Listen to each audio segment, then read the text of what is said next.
or damage to the reactor, although I think 4 people are in hospital because of it.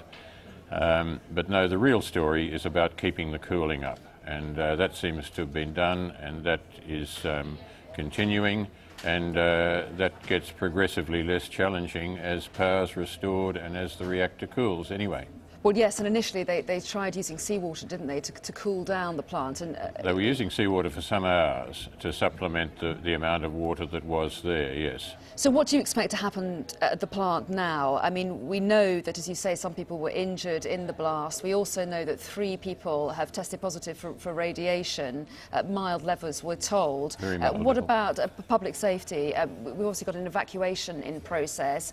What will be done at the plant to try and mitigate any further risks to the public? Well, they'll just continue what they've been doing very, very professionally, and that is keeping the fuel cool. And with the addition of seawater, that would give you a much greater volume of water than they obviously had access to before, because I assume the water supply was interrupted by the earthquake. I imagine they're pretty relaxed about it at this stage, though I don't know that. Okay. We'll just have to keep an eye on it, but as far as I can see, I imagine that the evacuees will be allowed back in probably in the next day or so, but we'll have to see. The government is very, very conservative in Japan in the way it administers and oversees nuclear plants. Okay, well, Ian Hall-Lacey, we appreciate your time. Thanks very much indeed for coming in. You're welcome. This was how people in Sendai's airport terminal saw the tsunami rush past the windows. We don't know how many here have just left loved ones outside.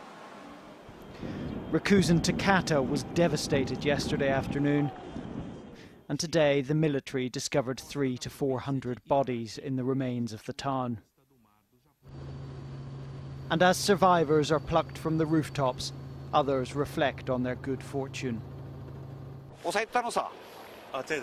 I was desperately trying to hold on to the shelves that were coming down on me, but the ground shook so much, he says, that I could not hold on. I fell and the shelves came down on top of me. But I was saved by a table that wedged in between. The areas already worst affected by yesterday's quake continue to be subjected to dozens of aftershocks. So far, the total number of dead and missing has been placed at 1,700, but given the devastation, that number, sadly, is only likely to rise. John, what word are you getting from the coastal towns? Well, it's still very confused, Christian, and it's very difficult to get exact accounts of what's happening. We've all seen those ghastly carpets of black water throwing their way through, carrying detritus with them.